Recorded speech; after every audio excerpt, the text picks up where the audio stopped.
Assalamualaikum warahmatullahi wabarakatuh. Perkenalkan, pada kesempatan ini saya Evi Oktaviani, calon guru penggerak Angkatan 7 Kabupaten Cilacap, akan membuat koneksi antar materi, kesimpulan, dan refleksi modul 1.1. Selamat menyaksikan. Kesimpulan dan refleksi pemikiran Ki Hajar Dewantoro. Pendidikan adalah tempat persemaian benih-benih kebudayaan dalam masyarakat. KHD memiliki keyakinan bahwa untuk menciptakan manusia Indonesia yang beradab, maka pendidikan menjadi salah satu kunci utama untuk mencapainya. Pendidikan dapat menjadi ruang berlatih, bertumbuhnya nilai-nilai kemanusiaan yang dapat diteruskan atau diwariskan. Ada 6 pokok pemikiran filosofis Ki Hajar Dewantoro tentang pendidikan, yaitu yang pertama, pendidikan sebagai tuntunan. Dalam konteks sosial budaya, menuntun diwujudkan dalam keteladanan guru dalam proses pendidikan, baik keteladanan sikap, karakter, dan perilaku, karena anak belajar dari apa yang mereka lihat dan rasakan. Menuntun juga berarti mendidik dan mengajar anak sesuai potensi, minat, dan bakatnya. Yang kedua, kodrat alam dan kodrat zaman. Pendidikan harus mempertimbangkan kodrat alam dan kodrat zaman karena kedua hal ini tidak dapat dipisahkan dalam diri anak. Seorang anak telah memiliki kodrat alam, baik potensi, bakat, kemampuan yang unik, berbeda-beda satu sama lain sehingga guru diharapkan mampu memfasilitasi mereka agar bisa tumbuh maksimal sesuai jenjang usia mereka. Pembelajaran akan menjadi menyenangkan jika dilakukan sesuai kodrat anak, yaitu bermain. Sementara kodrat zaman, bagaimana seorang guru mampu membimbing anak agar siap hidup mandiri dalam zaman yang terus berubah. Ketiga, petani. Guru ibarat petani yang menyiapkan lahan, memupuk, mengairi, dan membersihkan hama agar bibit tumbuh subur berbunga, kemudian berbuah. Petani dapat mengupayakan tumbuhnya bibit dengan sebaik-baiknya, tetapi tidak dapat mengubah kodrat bibit menjadi tanaman lain.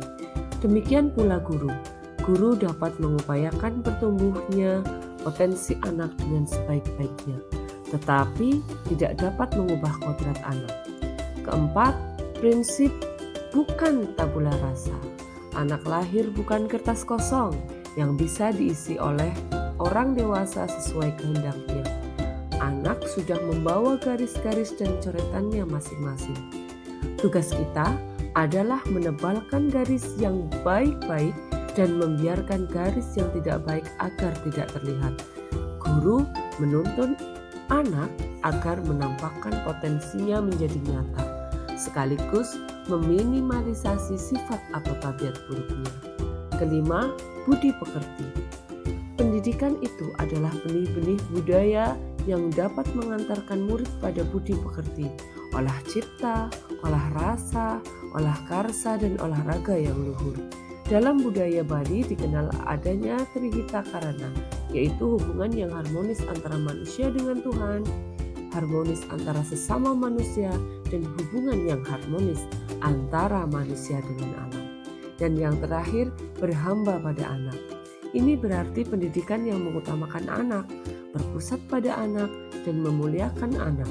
Pendidikan dilakukan untuk satu-satunya tujuan, yaitu membuat anak menjadi selamat dan bahagia.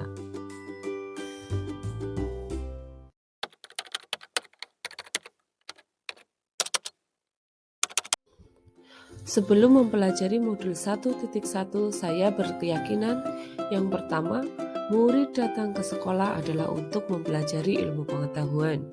Yang kedua, pembelajaran adalah transfer pengetahuan sehingga guru aktif mengajar sedangkan murid duduk rapi, diam, tenang, dan memperhatikan guru menjelaskan materi. Yang ketiga, pembelajaran saya menggunakan metode terbaik menurut saya tanpa memperhatikan kebutuhan murid.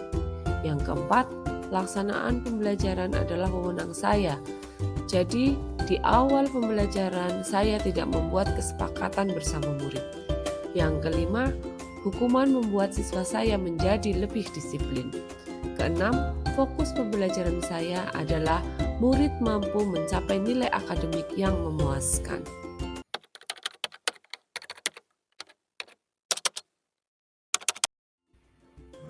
Hal yang berubah dari pemikiran saya setelah mempelajari modul ini. Yang pertama, saya sangat percaya ada mimpi dan cita-cita dalam benak setiap anak saat mendatangi sekolah. Saya percaya murid punya inisiatif belajar meski tidak disuruh guru. Kemudian yang kedua, murid seharusnya diposisikan sebagai subjek pendidikan yang memegang peranan penting terhadap jalannya pembelajaran. Sedangkan guru hanya sebagai fasilitator yang mengarahkan siswa belajar sesuai potensi, minat, bakat, dan cara belajarnya. Yang ketiga, pembelajaran dilaksanakan bukan dengan tuntutan kepada anak, tetapi dengan memberikan kebebasan kepada anak untuk belajar sesuai kebutuhannya sehingga tercipta kemerdekaan belajar. Yang keempat, sebaiknya kita sebagai guru harus melakukan asesmen diagnostik awal untuk mengetahui kebutuhan siswa, profil siswa, gaya belajar siswa, metode belajar seperti apa yang mereka inginkan. Kemudian yang terakhir, tugas kita sebagai pendidik adalah menuntun, membimbing peserta didik dalam mengembangkan potensi anak baik budi pekerti pikiran maupun tubuhnya agar menjadi anak yang selamat dan bahagia.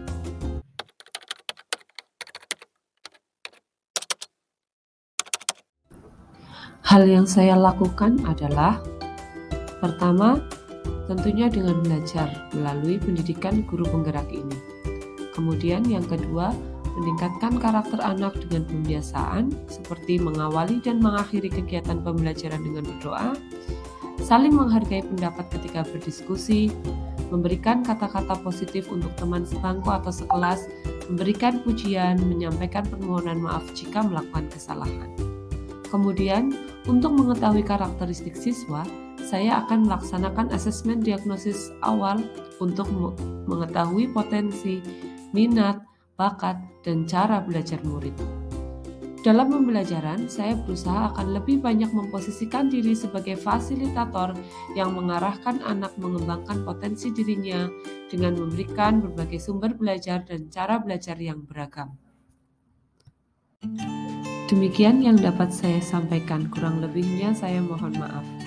Terima kasih. Wassalamualaikum warahmatullahi wabarakatuh.